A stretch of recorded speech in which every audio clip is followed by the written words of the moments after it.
thank you so much for joining us today. We are thrilled that you're here. We know that some of you are ending your days with us, ending your work day, and others on the West Coast might be spending a late lunch with us. So either way, again, we're thrilled to have you and hope that this session just gives you a great opportunity to learn more about our program, as well as just be able to ask any questions that you have. So with that being said, let's go ahead and get started. Okay, so we understand that your schedules are very busy, but we also want to make sure that we're utilizing this time as best as we can. So it's going to be about an hour. However, again, we know that life is busy and unpredictable. So should you find that you need to leave early, that is not a problem at all. This session is going to be recorded and it will be emailed over to you here in the next few days. So you can certainly expect that. Or if you just want to rewatch and catch on to some things that you might have missed, again, that's definitely going to be available to you. In this session, we're going to be featuring our incredible faculty from this program, as well as an alumni and a current student. So we have all across the board a lot of opportunities for you to learn what it's like in this program from each perspective that you would need to know as a prospective student. We're going to be asking a lot of questions, but we also recognize that there might be some questions that we forget. So feel free to use the Q&A feature at the bottom of your screen. I'll be checking that and certainly want to make sure that we get any questions that you have addressed. However, if there is anything that we miss, please feel free to contact an enrollment advisor like myself. My name is Liz. I'm thrilled to be able to host this session, and I know that we would love to speak with you further post a session about the application and just next steps. With that being said, I want to turn us over and introduce you to our amazing panelists. We have Professor Ray Sanchez, who's the Associate Dean for Strategic Initiatives and Innovation. We have Miguel Thomas, who is an alumni from the program. And then we have Rodney Roberts, who is the current student. And I know that Professor Serona Elton should be joining us here shortly as well. Gentlemen, thank you for being here. Hi, and I think Professor Elton is here as well. I'm here. Right. Hello. Hi there. And I'm the director of the music industry program. Yes, she sure is. Yes. Yes. Thank you all again so much for taking the time out of your busy schedules to be here. I know Professor Sanchez, you mentioned that you have a class at 6, so we appreciate you squeezing us in and want to make sure that we're just using this time accordingly. So Professor Elton, Professor Sanchez, I want to turn the floor over to you first. Would you mind giving our students just an idea of what your role is for the university, what led you here, and just feel free to share anything you'd like about your Kane story, I'll say. Go ahead, Serona. Yeah, you go. Yeah. Okay, so my current role is I am a professor. I teach several classes in the music industry program, both undergraduate and graduate, including online. I am the director of the music industry program, and we use that term broadly, which includes our on-campus undergrad, on-campus masters, online masters, joint degree with the law school. Like, we are one big family. So I'm the director of all of those programs that we refer to collectively. And I also have another role in the Frost School of Music. I'm the Associate Dean of Administration, which means I oversee the operations of the school. That's a whole nother thing. So I am an alumni of our master's program. Back when I did the program, there was no online option. This was a while ago. But, you know, so I have my roots go back a long way with the program, and, you know, it led to a fantastic career, of which I still am very actively involved in. You know, it's one of the great things about our faculty is we are also very engaged in the industry, and I'm included in that type of practicing academic. And so, you know, what led me here is years of experience in the music industry, and then just wanting a change of scenery, you know, from New York to Miami. I grew up here, my family's here. I wanted to be here, and, you know, just trying to find my way as, you know, careers do change over time. It's rare these days that you'll set off on one path and not do some changing and shifting over time, as probably, you know, the folks on this webinar know more than anybody. And so, you know, years of just being in the corporate world, I wanted to change. I wanted to feel like I was making a bigger difference. I wanted to be here in Miami. And ultimately, you know, all those different kind of desires culminated in me becoming a professor here at back in 2006. And since then, you know, it's been this dual life of one foot in academia and one foot in industry all along.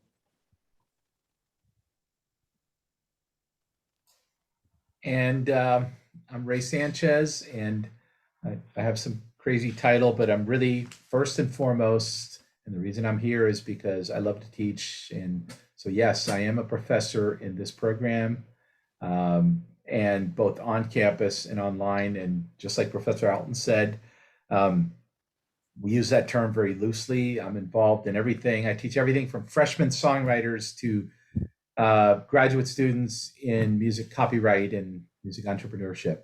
So yeah, we're involved in a lot of things. My background is from the creative side of the industry as a producer, musical director, guitarist, songwriter, arranger, blah, blah, blah, on and on. I was fully freelance, 100% in the music industry for well over 20 years before I ever stepped foot in a classroom. For me, teaching is a second career.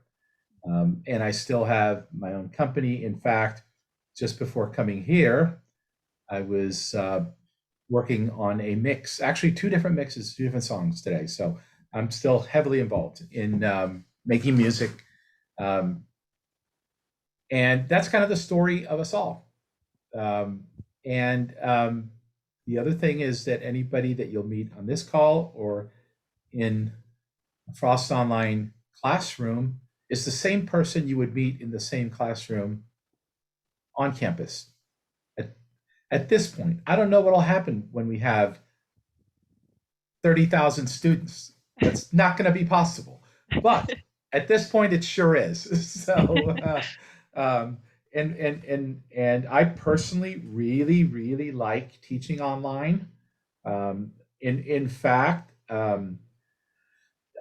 I have made the switch so that all my on-campus students get the exact same materials that I use with my online students. It's not the other way around. The materials I created for my online courses are what I use for my on-campus courses. And it's just very powerful to have these tools that, you know, we as an entity have been doing this now for 9 years or whatever it's been, but really, as we all know, the last 2 years in particular, this has all gone into hyperspeed, right?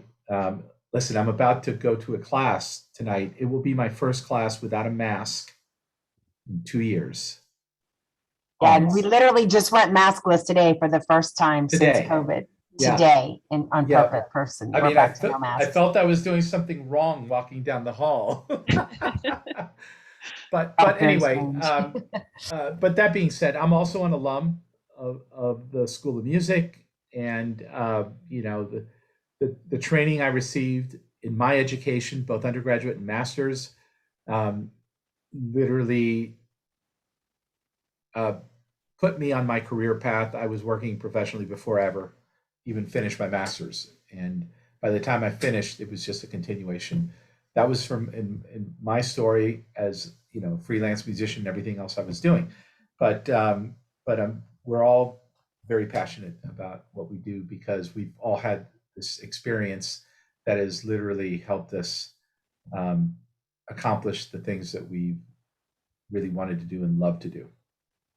Absolutely. Well, again, I thank you both so much for being here with your busy schedules. And I believe it was the last info session we had, Professor Elton, you had mentioned that you all were pracademic, and that is something that has just stuck with me. I love it. And it truly is something that, as I've been speaking with students, not a lot of programs offer that. It's either they're working in the industry or they're teaching. It's very rare to find faculty that are in the industry with such an evolving industry, as you mentioned earlier. And also love that both of you are alums, so you can come back to the U and just be able to share a little bit. Exactly. Share from your past experience and, help invest in our future students. So again, appreciate you both. And I also want to make sure that we introduce both Miguel and Rodney, who are alumni as well as a current student. Gentlemen, again, you guys are awesome for being here. Miguel, we'll start with you. Do you mind telling us a little bit about what led you to the U, your experience in the program, and when you graduated? Okay. Hello, my name is Miguel. I'm a musician. I'm from Peru.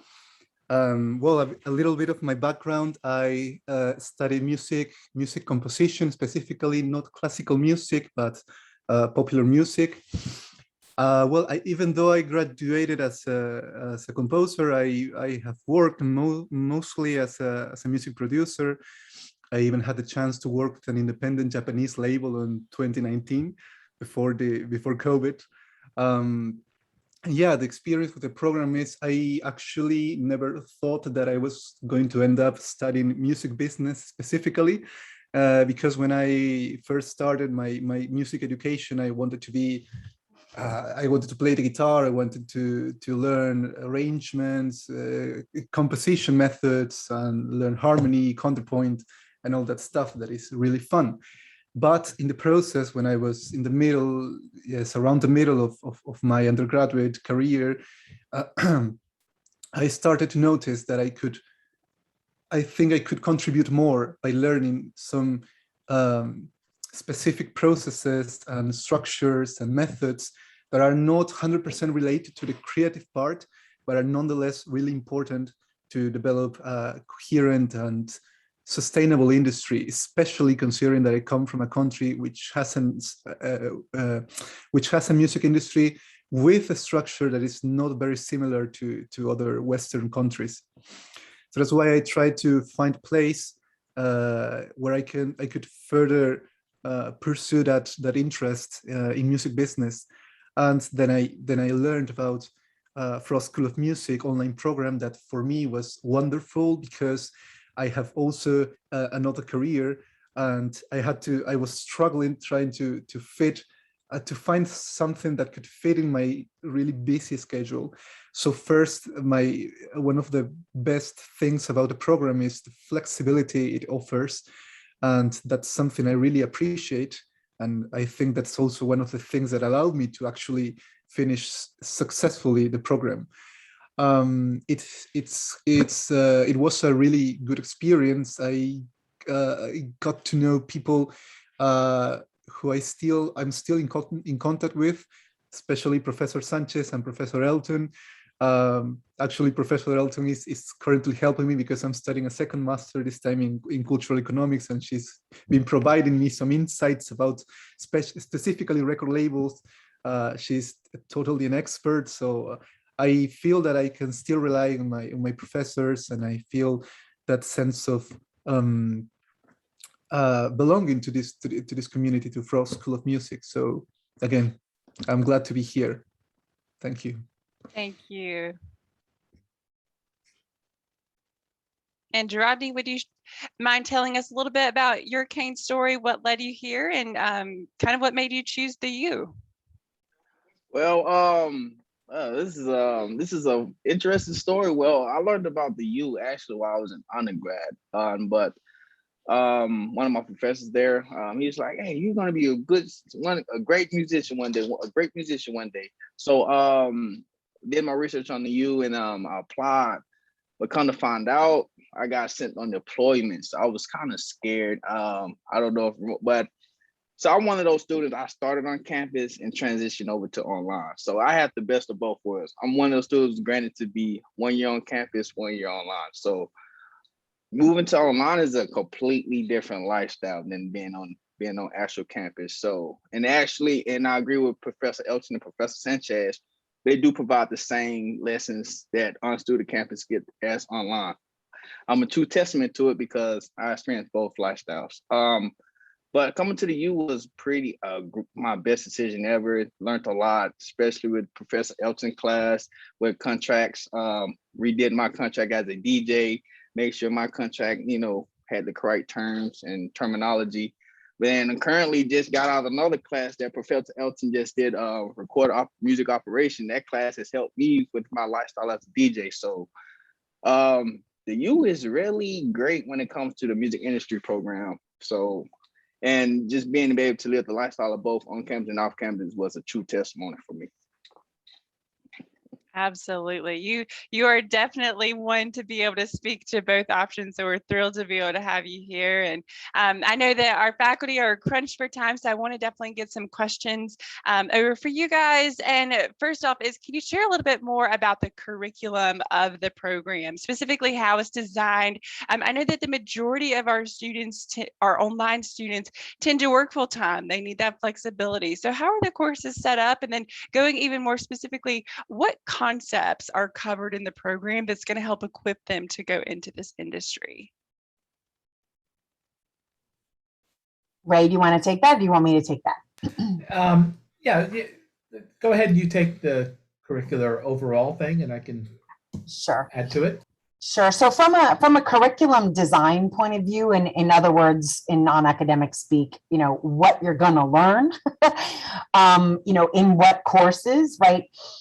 We've designed it to give you enough depth in every aspect of the industry to prepare you for where your career might lead you, right? If you think back to my story earlier on, maybe a long time ago, a couple generations ago, right, you would graduate and you went and did one thing, and you did that one thing for, like the next 40 years or something. That's not how things work anymore in most fields, certainly not in the music industry. And so, you might finish school and go work for a record label for 3 years and then go work for a publisher, right? Or you might go work for a digital music service and then go work for an artist manager, right? Or become an artist manager. So inevitably, you're going to move around in the course of your career. And you need to understand how the whole industry works, right? Not just one part of it. And so we've really done a lot of work to have a balance in our curriculum, to expose you to the different segments in the industry, make sure you understand how they all work and how they work together. Because ultimately that's what leads to a more successful professional, is not just knowing that one job they do, but knowing how that thing they do interacts with all the other activities in the industry. And so that's how we put together, the combination of required courses, and then you have elective courses, because we're trying to prepare you for a career, not to just train you for your first job, right? It's a different kind of approach. It's not a training program, right? It's a master's degree that is both intellectual and skill-based, but it's preparing you for a career. And because your career is likely to be quite varied, the courses in the degree need to be varied as well. Right. So maybe you want to talk about the way the courses themselves are structured. Mm-hmm. Yeah. Professor Elton is exactly right on point. When I first started here as a professor way back, oh my gosh, it's been just over 20 years now. This is, if you look at what was happening in the music industry back then, the transition was beginning, although the industry really didn't know it, because it was happening, it was being forced upon them. It was not a choice. The move to digital, as we know it, was really not a choice. They were selling CDs like crazy. Everything was going great in the late 90s. And then all of a sudden, this little thing called Napster shows up. And then everything that happened there, once that gets shut down, then peer-to-peer really comes in. And that pretty much starts the hard downward spiral. Even at that early time, and this was even before Professor Elton was here, but then when she came, it only further accelerated this process. We decided that, okay, what's foundational knowledge? What must you have in order to understand how this whole thing works? And it doesn't really matter what else is happening around you. If you have this foundation, you'll be able to adapt. Okay, so I remember those first curricular changes that we did. We got rid of, we used to have a course here, and I don't know if you remember this, Rona, but we used to have a course on supply chain management. And I still have a book in my office. We had a parent of a student who was the head of logistics for EMI. And I have the whole operation manual. You know, how the trucks work, how you get the records to record stores and all this stuff. Well, guess what? That is just nice trivia to understand today because it doesn't mean anything from the professional side.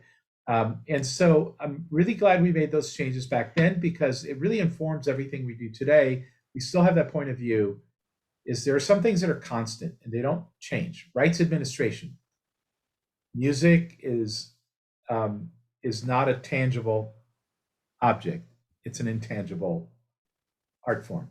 And so how it's managed is extremely important. And we've structured all our courses so that it's almost, I guess, you know what? I'd like to think it's kind of like a cool Lego set. The pieces are individual, but when you put them together, you build something cool. But we try really hard to not have too much overlap in anything, you know. But you have to understand how the pieces come together. And that's not going to change. And we are yet in another paradigm shift right now. I personally believe Web3 is kind of like MP3s at the end of the 90s and everything that's going on. We all may have different opinions as to how this might develop, but we are entering a bit of the Wild West here. NFTs, the fact that NFTs are selling at auction for millions of dollars. Really? This industry never stands still, that's for sure. Exactly. That's what it is. Always changing. So, you need that foundation though to be able to roll with it. And in fact, here's what you can't do. You can't teach to every new thing that comes along. You have to be aware of every new thing that comes along, but really, really try hard to understand it in context and what are the implications and ask the right questions. So it's not about knowing the answers, it's about trying to figure out what the right question to ask is. And this is the way that we structure our curriculum. I will add in also, because I'm not sure, Elizabeth, if this was part of your question, the courses in the program in our FOSS online program are asynchronous, yes. Right? So if you are, you have a full-time job, right? You don't have to connect at a certain day and time. We have office hours, that are optional if you do want to connect, but, there's not an expectation that's like, hey, it's Tuesday, 4 p.m. You have to step away from picking up the kids or the office or whatever it is, right? They're asynchronous courses so that you can take it at your own pace. They're not like, like LinkedIn Learning, take however long you want. They have a start and an end and there's deadlines, but in terms of during any given week, how you structure your time with the course is really up to you. So that's how they work from a structural perspective. Absolutely. It truly is a game changer for our students having that flexibility, but also where you both mentioned that the industry is just so evolving, having faculty that are in there, boots on the ground per se, able to catch up on those things and be able to, tell our students before they even leave our program so that they're very well versed in all of everything modern within the industry, I'll say. We actually have a really great question that segues into a question I was going to ask. This is from Brian. It says, I'd like to learn more about what graduate recruitment looks like, specifically what music industry companies recruit from Do they do it through job fairs? And then can you happen to know where our UOnline or on-campus graduates typically gravitate to as far as different companies, positions, anything you can share as far as a career services perspective would be helpful. Sure. So firstly, music industry companies generally do not recruit from college campuses. That's not the way it works. They don't need to any more than, the next Transformers movie needs to come recruit actors from college campuses. It's not that kind of an industry, right? It doesn't follow hiring cycles, like law schools and consulting firms, they get a new batch of graduates in on a regular, it doesn't work like that at all. New jobs come when they come. And sometimes that lines up with the end of a semester. Mostly it doesn't. So recruiting in the industry doesn't work that way. There are more companies today than before having information sessions on campus here and there. We've had a couple of them that come and do information sessions, but it's not, it's not like recruiting in some other disciplines where they send people from human resources and they come and do a bunch of interviews. That's not this industry. So where our students are working, though, we have a LinkedIn group of all of our alumni, and we, current students are invited to join, encouraged to join. I think, our undergrads are required to join our LinkedIn group. It's a private group, and that's the best and easiest way to see where everybody is working. We are on campus program has been around since the late 60s. That's a long time. And so what that means for us is we've got people working in just about every segment of the industry, right? At different levels, whether it's sort of a recent graduate from a couple of years ago and in a sort of entry-level job, or somebody who's been in that field a long time and is at the executive level. And so, from a sector point of view, right, and these terms may not mean a whole lot to you if you haven't studied this yet, but you have sort of the recorded music side of things, which involves the production of music right through to the, record labels and artists marketing and distributing recordings. You have the song side of the business, right, which is songwriters and music publishers and all kinds of licensing of that music for use in lots of things. And in both of those areas, there's even intermediary organizations you would have never even heard of that are involved in rights management and royalty routing around. I could throw a bunch of acronyms at you, but they won't mean much. But I know Miguel and Gerardney are like, yeah, I could list all those for you. There's a whole lot of companies in the field that you wouldn't have ever heard of them, but they work in the recorded side of the business or the song side of the business. And then the third sort of leg is the live music industry, right? From nightclubs to huge performing arts centers to massive arenas, touring venues. There's a whole live side, right? So we have students working in every part of the industry. Because of how long we've been around and because of our prestige, our students get the jobs. But we don't place students. We don't work like that. We don't have like a placement agency. We do make resources available and have webinars on resume preparation, interview preparation, that kind of stuff, and are happy to strategize some job hunting approaches. But it's just not that kind of field that there's sort of a recruiting out of the universities or a placement type thing, not in this discipline. That is excellent feedback. And Gerardney and Miguel, if it's okay, I'd like to tag team you guys onto this, specifically in regards to the Alumni Network that Professor Elton was mentioning. I think one of the big hidden gems, I'll say, when it comes to the online classroom is that you're in the classroom filled with students from all different backgrounds across the country. And so that in itself is a huge networking opportunity to not just make connections, but to learn from their experiences within that online classroom. Can the two of you speak into kind of what that atmosphere is like from a student, if it's been helpful, just being able to engage with different students and professionals across the industry?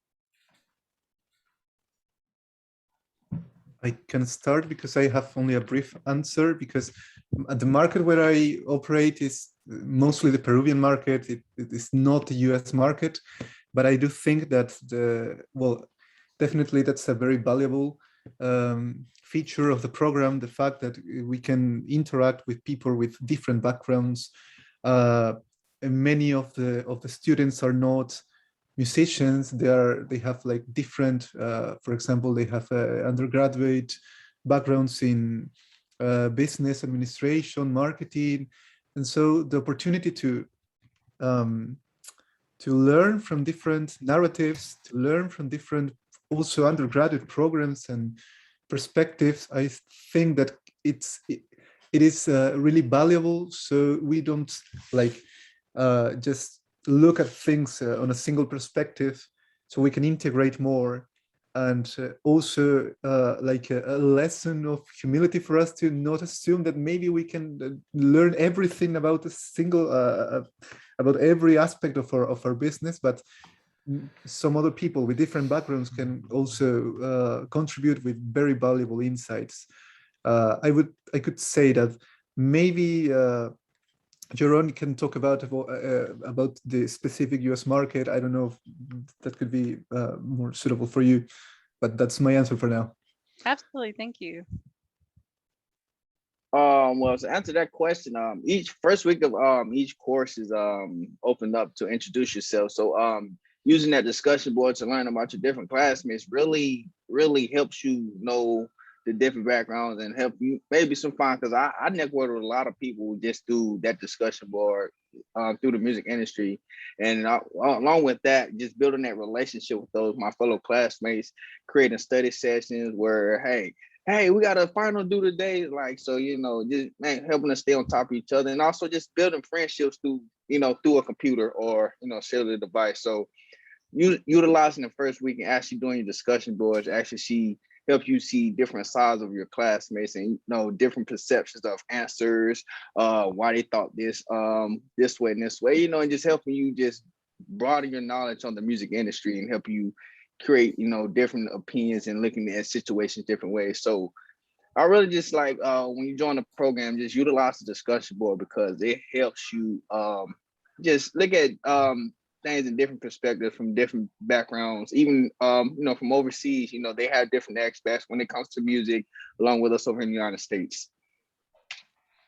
Absolutely. And you touched on something, and I'm so glad that you did, just in regards to that relationship that you have in the online classroom. I know that online education, unfortunately, has this negative stigma of, well, I show up, I submit my assignments, I leave, and we're done. And it certainly can be that way. But with our program, I just love the intentionality that you get. And we do strive to keep our classes very small so that you can have the opportunity to form those relationships with both your faculty and your peers to, not only help you with the academic side of things, but also networking, helping utilize the UN brand to help you stand out and figure out, listen, this is a broad degree, but what's my personal goal? And so I really appreciate you mentioning that, Rodney, the relationship aspect. I think it's key for any degree, but especially within this program, you really do have to know someone to try to get your foot in that industry. So again, appreciate you both. And I know we're running short on time with our faculty, so I want to just, move on to another question. Students often have questions about what is it going to take to be successful in the program? What type of time commitment am I going to need? I have a family, I have work. Realistically, what advice would you give to an incoming student as to what they can expect from either a day-to-day or week-to-week perspective as far as that time commitment? And Rodney and Miguel, feel free to add in as well, as you certainly have direct experience in this.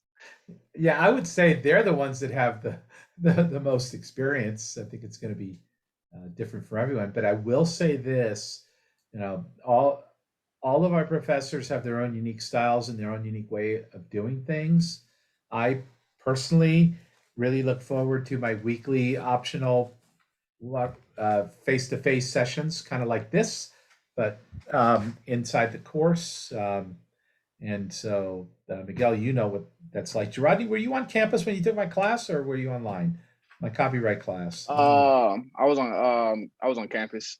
Okay, so it wasn't quite the same, But I will say this: that the folks that show up on those optional weekly meetings,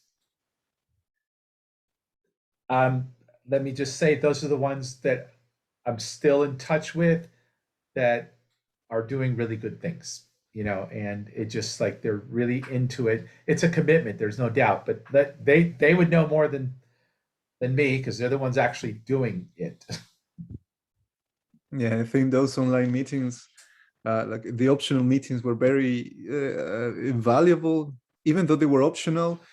It was like a challenge to try to come up with some smart questions, and also to push yourself a bit more, and to learn a bit more than was I don't know what was included in the mandatory readings.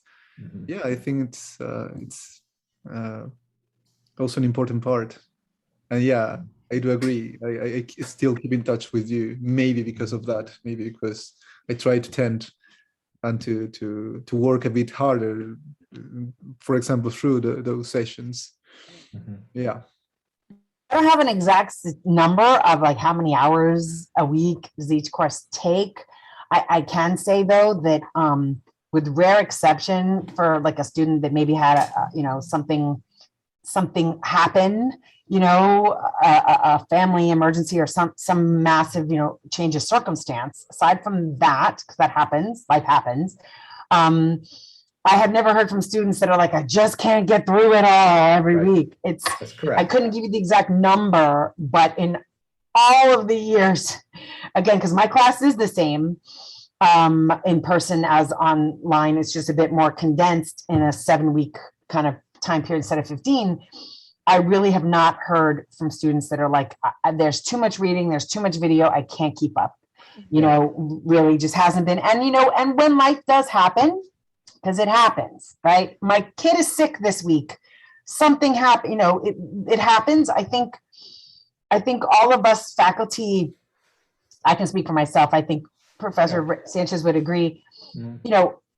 My reaction to that like sophomore who tells me the dog ate their homework is really different than my reaction to a grad student that's like, look, something happens in my life this week. I need an extended deadline, and I'm like, look, you're grown-ups, just get it done. It's okay. I've been very flexible with that because it's ultimately about you learning. It's not like, did you get it done by this day? So I think our faculty are pretty reasonable in realizing that, our online students have family obligations, jobs. It's just really different than, a typical like undergrad sophomore that, is just didn't get their work done. Yeah. So I think, I think it's all manageable and the faculty are understanding when things do come up, as long as there's communication about it. You can't just vanish for weeks, but we are pretty reasonable in that way. Yeah. And I will say, and this will kind of maybe even answer a little bit of Stefania's question. Our courses were designed with the help of really good instructional designers, with the idea of the pacing and the idea of being very reasonable as to what's expected. We need to get through the course and most important, the outcomes of the course, but then they're really designed in a way that if you keep up every week, and they're modular, so one module 1 week, basically the way it works. Professor Elton's right. I've never heard from anybody that just can't do it unless there was a major issue, like I did have once. I can remember now 2 years ago, a particular person had a major family situation, and we worked with that person. So, and to answer your question, Stefania, the methods on campus and online, well, the curriculum's the same. And I can speak for myself in my courses. I flip my on-campus courses. What that means is I'm using my online course in my on-campus course. So the course I'm going to right now, in fact, I'm going to have to leave right after this, is exactly my online course. And the only difference is I'm meeting in the room with them, and the conversation that we might be having here on Zoom about the course, we're having in person.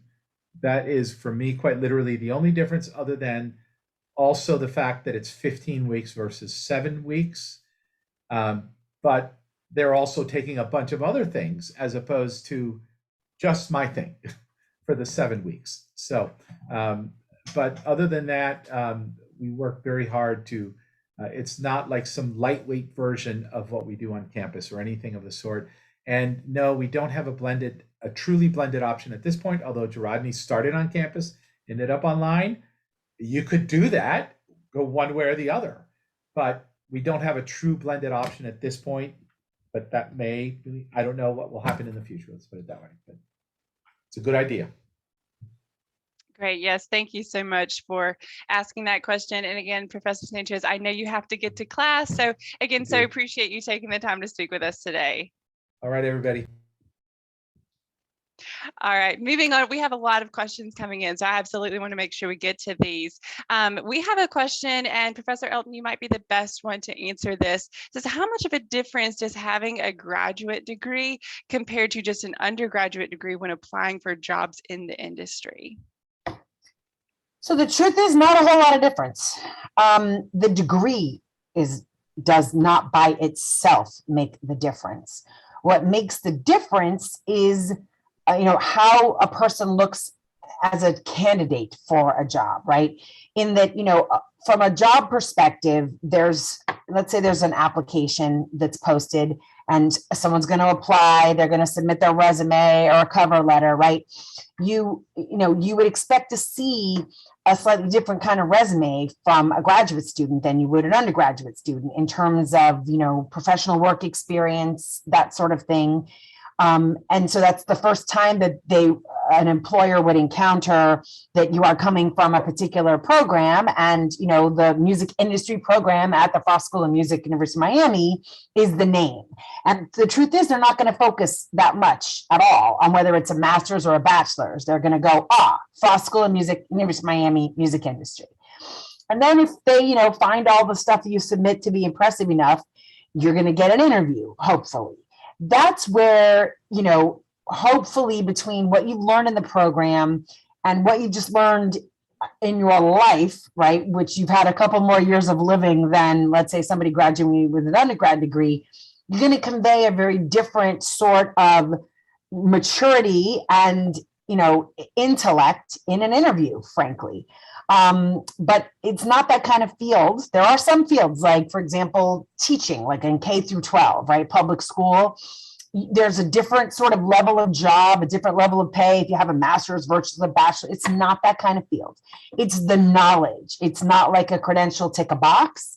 It's the knowledge that you come with, and grad students just have knowledge combined with the wisdom of living. So it's the Frost School name, music industry Frost School name, that makes the difference, truly, not whether it's an undergrad or grad degree. We've had plenty of students in the same jobs competing against each other for the same jobs, and that's not something that's of particular import. It's the program name is what matters. Absolutely. Thank you. And then another question is asking in regards to internships. Is that something that is required? Is it offered? And what does it look like for someone who is out of state?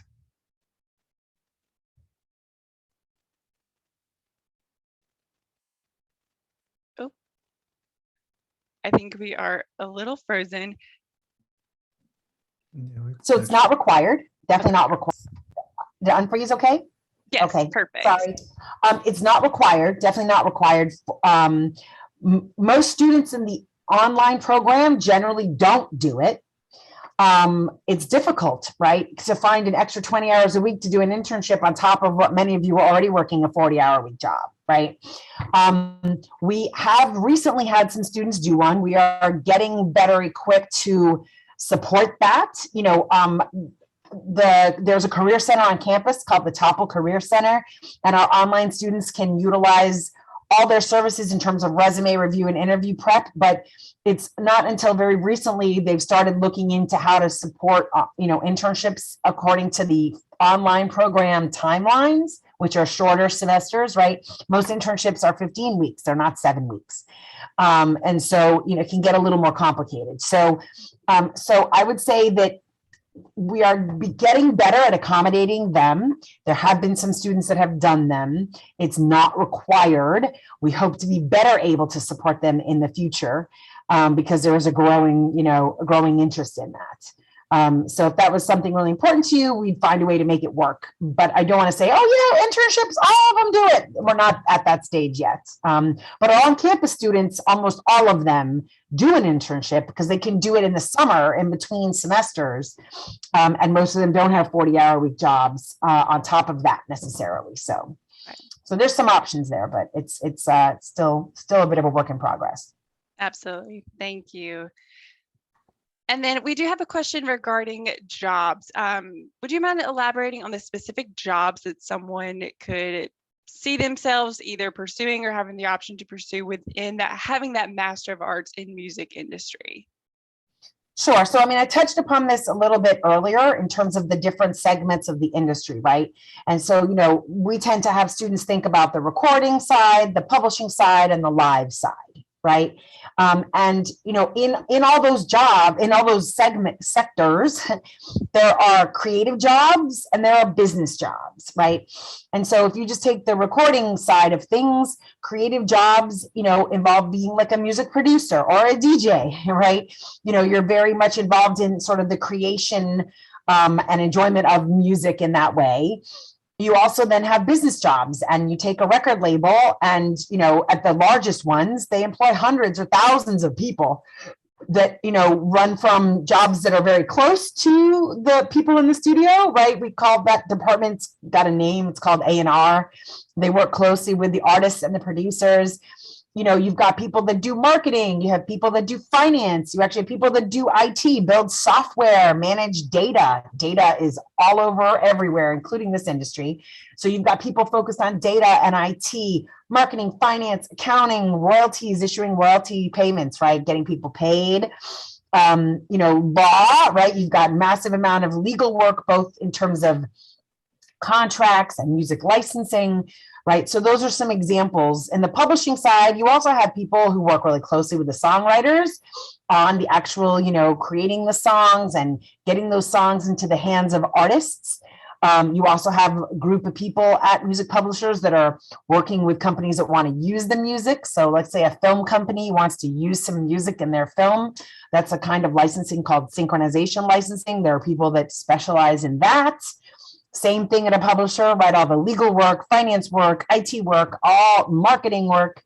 And then on the live side, right, you've got people that are at, events with a headset on and a clipboard, backstage, making it all happen. You have people in the box office. You have people doing contracts with performing artists, running venues, concert halls, marketing and promoting live events, right? Going on tour, being a road manager, helping build the production, and help the artists develop their actual live show.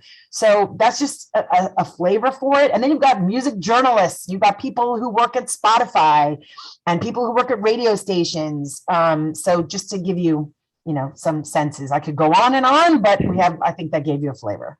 Absolutely. Yes. Thank you. I know that's a huge question that we get asked. It's such an intriguing degree, but ultimately they want to know, well, what can I do with it? And I get so excited answering that question. Like, what can you not do with it? There's just so many different options that you can go. So I appreciate you diving into those.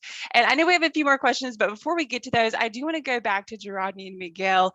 And I know that we had spoken just briefly, about the relationships that you have with your peers, but I want to focus a little bit more on the intentionality that you have with our faculty and how this has helped you be successful. Can you describe just kind of what the classroom environment is like working with our faculty, what kind of access you have to them, and just what it's like kind of on a week-to-week perspective, working with these incredible team? And Gerardny, I'll start with you if that's okay, or Miguel, whoever. Well, I guess I could start. I could start off since I'm a current student. Well, when it comes to relationships with the professors, it's pretty much top tier. When I say that, because they're not just reading from the books, day to day what the book says, but they're also helping us understand about, connected to situations they have done in the past while they're in the music industry. So it's not just, oh, go read this, or you got until Sunday to read this. It's more of, during a lecture, they're actually, helping you understand about connecting it to real world activities, real world scenarios that they went through, or situations that's currently going on in the society, in the world today in the music industry. And then when it comes to classwork, they're there. So it's like they have office hours, the optional Zoom meetings. Most times I'll be still working when those happens, but you have to go and do what you have to do. So sending emails, they're very responsive when it comes to emails. That's even on campus and off campus. And what else? And the work, it's not hard. You just have to stay like it's time management. It's just taking that time aside, because I'm a full teacher during the day and a DJ at night. So my question is to myself is, what do I have time to study? So it's just making that time to study and getting that work done. And then you stand on top of your work. It's really all it is to being in here at the online program. Absolutely. Intentionality is key. Well, I could add, I don't know if this is part of also of the question, but we haven't talked about the specific materials that we have available on the online platform, which I believe is still Blackboard. We have readings, a lot of readings, but also we have, I think that this is the most valuable part, the visual content that is prepared by the same teachers that are in charge of us or in charge of teaching us. I think that's the one of the best parts, because the better parts, because it's not like they're talking and reading everything from the book, but they are combining the academic content with also their experience. So we get a really condensed content that we can take advantage of and learn from that specifically. And then we can complement those videos and audiovisual content with the readings, with the mandatory and optional readings that we have. And in addition, we can have the optional meetings and the office hours. But Jeroen has already talked about that. Yeah, I could say that. And of course, in my case, the experience and the relationship and the interaction with my instructors has been really good from the start, and it continues to be of that same quality until now. So that's what can I say. Absolutely. Well, and I think it goes back to this whole time that we've been able to have you guys on the meeting, is that both of you have continuously mentioned, oh, well, I'm working with Professor Elton, or I'm working with Professor Sanchez and Miguel. Even though you're an alumni, you still have a connection with these faculty. I think that says a lot about who you're working with. They genuinely care for our students, not just while you're not a number, you're a person, and they genuinely want to see you succeed and truly bend over backwards for our students. And I know we're coming close to the end of our time, so I just want to ask one last question for each of you. We have so many students that are either in the meeting right now or they're going to be watching it later. What piece of advice would you give them, Rodney, as a current student, as to what they could prepare for? Professor Elton, what they need to prepare for to be a potential student of yours, and figuring out if this program is going to be a good fit? And Miguel, just ultimately, what can help them determine if the and specifically our UOnline program is going to be a good fit for them as well? So Rodney, I'll start with you if that's okay. No, the most advice I can get is just make sure you actually want to go into the music industry before you put in the time and effort. Because if you don't want to be in the music industry, the business side of music, then this program is not meant for that. This program is meant to build your awareness on the business side of music, not just making music. Is all the stuff that goes into making music, copyright, making sure you have the right licenses when it comes to me as a DJ, making sure have my correct license to play the music that I'm playing, and also just it's more. And then also just making sure the U is right for you, because the U might not be meant for you, but hey. Oh, you. That's right.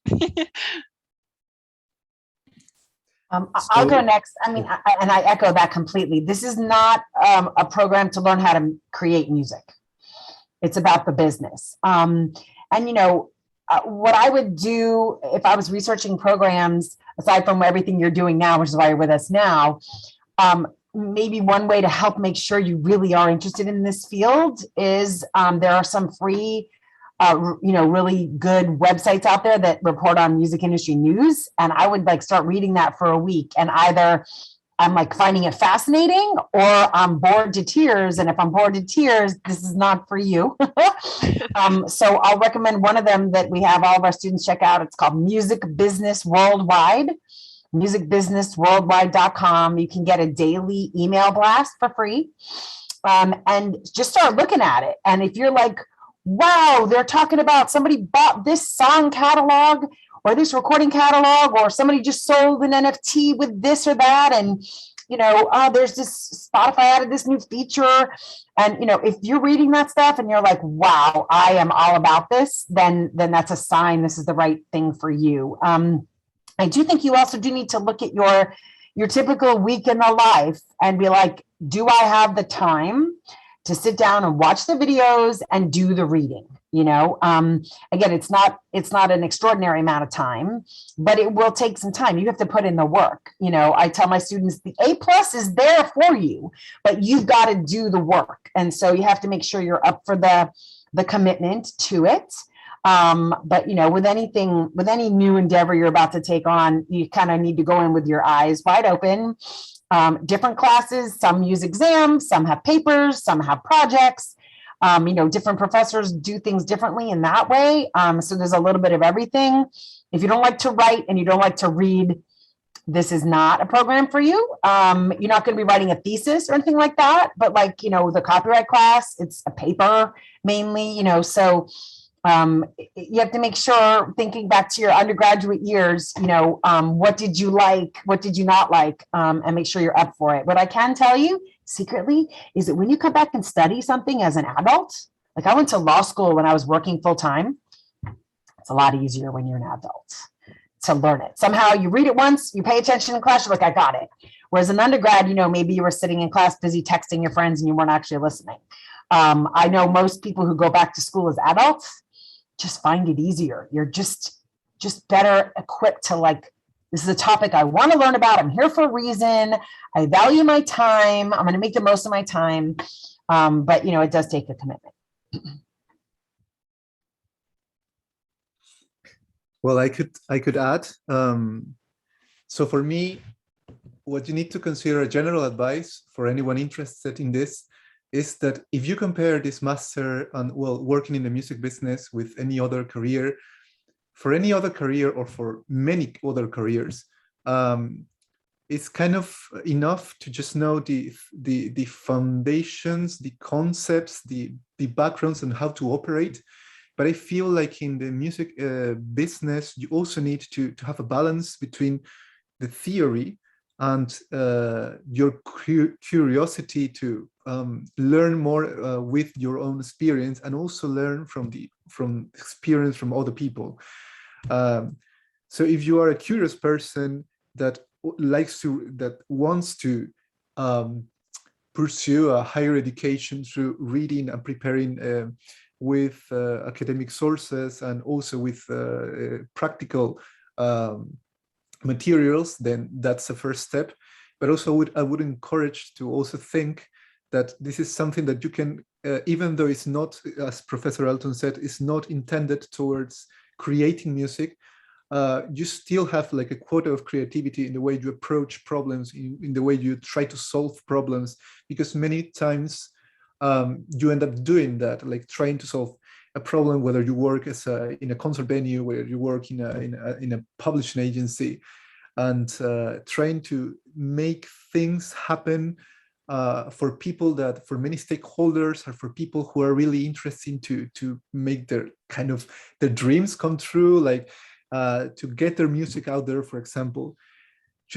I think you need a great deal of that impulse and that willingness to push yourself a bit harder, to apply that creativity in fields that are not necessarily written. Not everything is written in a book in music business, and there are many things that you can learn only by looking at how a record label works, how some music executives approach a certain leadership style, for example. And it's really interesting for me.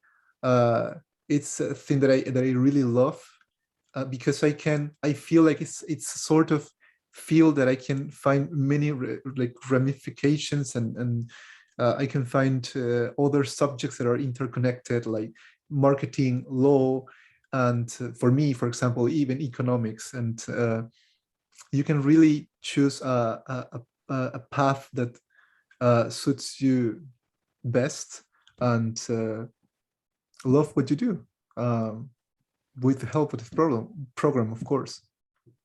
Well, that's what I could add.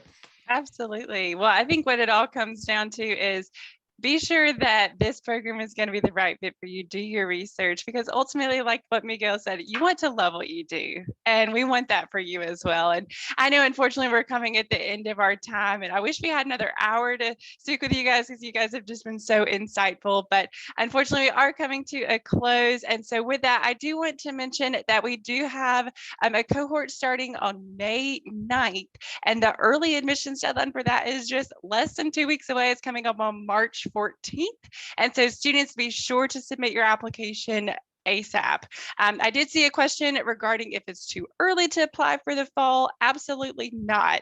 In fact, now is the best time to be starting that process, just because the fall is always the most popular time to start. Spots are competitive, so the earlier you can get everything submitted, it's definitely going to increase your chances of acceptance and be able to get the application in front of our faculty. Again, we are going to be sending you a recording of this session so that you can rewatch these wonderful people, catch on to anything that you might have missed. But just as a way of us saying thank you to you, you are going to be receiving a $300 deposit waiver fee through us. That way, if you decide to apply, you're admitted and you want to reserve your spot, that is one less thing you have to worry about. I also saw a question regarding scholarships. We do offer what we call tuition waivers to every single student who's admitted. So be sure to connect with someone like myself as an enrollment advisor about your specific opportunities, as those amounts vary. And we certainly want to make sure that we're providing you all that accurate information regarding what amount you personally would qualify for. But again, get your applications in. We'd love to assist you. If there's anything we can do for you moving forward, by all means, please feel free to let us know. But Javon Lee, Professor Elton, and Miguel, I again cannot reiterate enough how much we appreciate you guys taking the time out of your busy schedule to speak with us. Your insight has truly been helpful for not just myself, but these students being able to determine if the U is right for them, like what Rodney mentioned earlier. So with that, I'm going to close out this session, but I hope you all have a great night. Thank you. Good night, everybody. Thank you All very right. much. Good night. Bye. Bye. Good night.